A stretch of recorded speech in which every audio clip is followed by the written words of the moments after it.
chemical,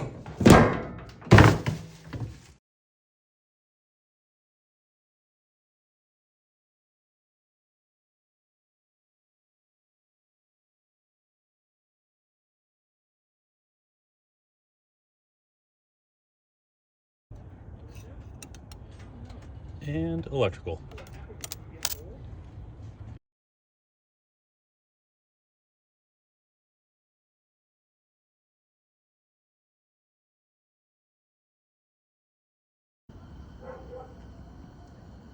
Thermal,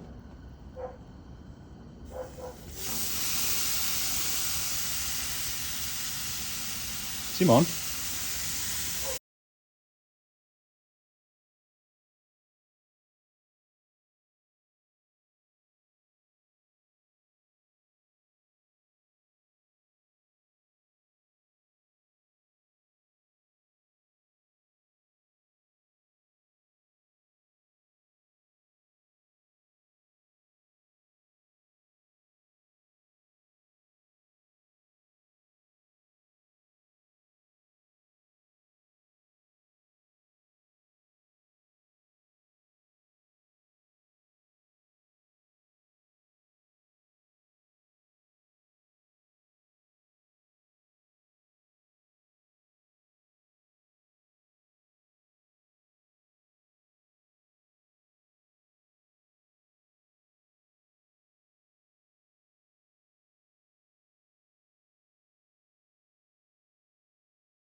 radiation,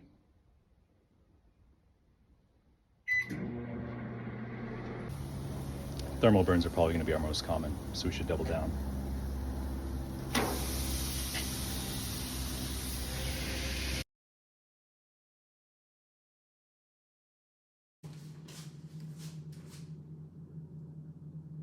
Hello, and welcome to my living room. Today, we're going to talk about burns. It's going to be policy 705.06 for VCEMS, and today we're going to talk about thermal, chemical, electrical, and radiation burns. So we're going to talk about layers of the skin first. We have the epidermis, which is the outermost layer, the dermis, the layer beneath the epidermis, and the subcutaneous layer, which is the fatty layer beneath the dermis, going from outer to innermost layer of the skin. So the phases of response of a burn, we have the emergent layer, which is going to be the initial reaction. This is going to be our pain response, outpouring of catecholamines, and we're going to have the tachycardia, mild hypertension, anxiety that comes with the emergent phase. The fluid shift phase is next, and that can last up to 24 hours. It's in larger burns only, so 15 to 20% of total body surface area. It peaks within 6 to 8 hours, and it's going to be our inflammatory response. So after that, we're going to have the hypermetabolic phase, days to weeks after. Need for more nutrients during the repair phase of the burn. And then the resolution phase is going to have scar tissue that's going to be laid down and remolded, and we're going to have a return to normal body function after the rehabilitation. Next, we have thermal burns. So we're going to talk about superficial, which is first degree, partial burns or partial thickness, which is our second degree, and full thickness, which is our third degree. And that has to do with the layers of skin and where the actual burn is penetrated to within the layers of the skin.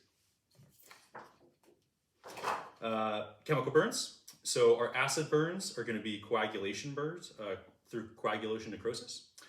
And alkali burns, so liquefaction necrosis. So that's going to have to deal with the pH balance of the actual chemical that has caused the burn, and it's either going to cause breakdowns in the cell tissue membrane and the way that the actual burn penetrates.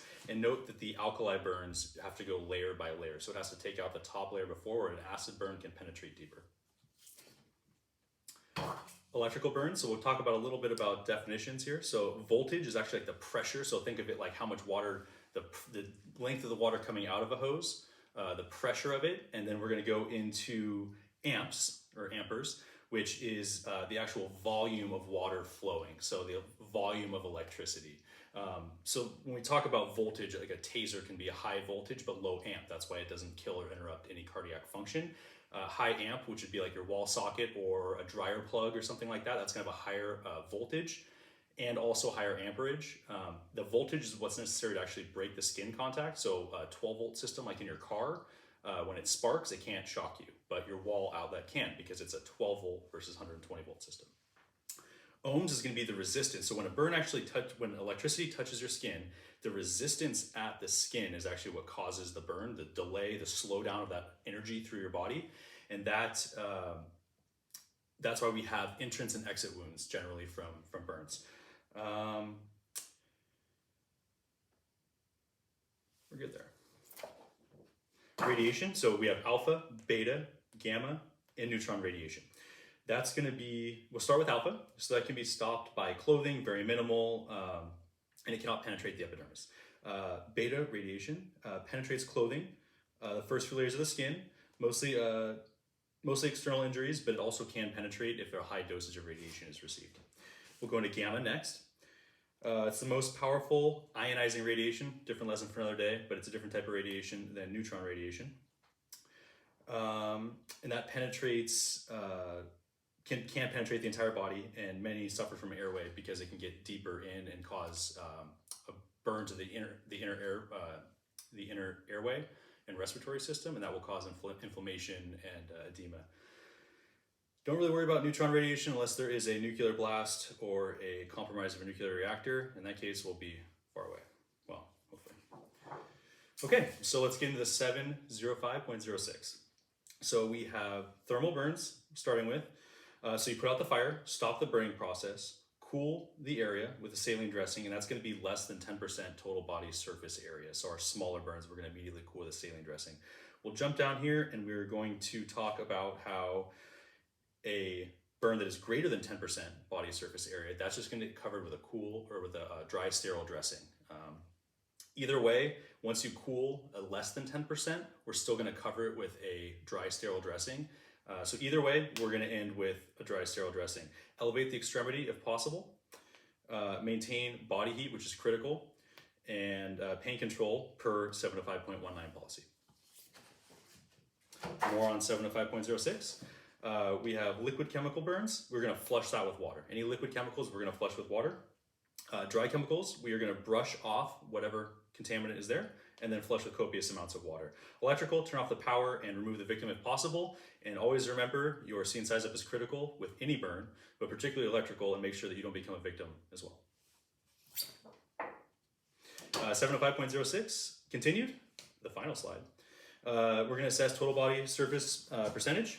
We're going to go with the rule of nines to figure out what percentage is burned, and always remember that 1% is your palm. Considerations for peds, we're going to come down here.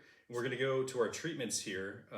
The treatments are all the same except for with peds, we're going to go 20 milliliters per kilogram of normal saline, and with a adult, we're going to go with we're going to hang a liter bag. That's it. Thank you. So we're at the stage of cooking here. We're going to talk about a couple different layers. So first off, we're going to have our full thickness burn, pretty much burnt all the way through the outer layers and deep into the inner tissues. We're going to have our partial thickness here, and that's going to be probably about medium rare, probably about 160 on the temp. And then our superficial burn, where if you flip that one over, maybe the top side of that one, it's just going to be the outer layer of the skin. It's kind of burnt through. It's definitely not cooked, so we're going to leave it on for a little longer.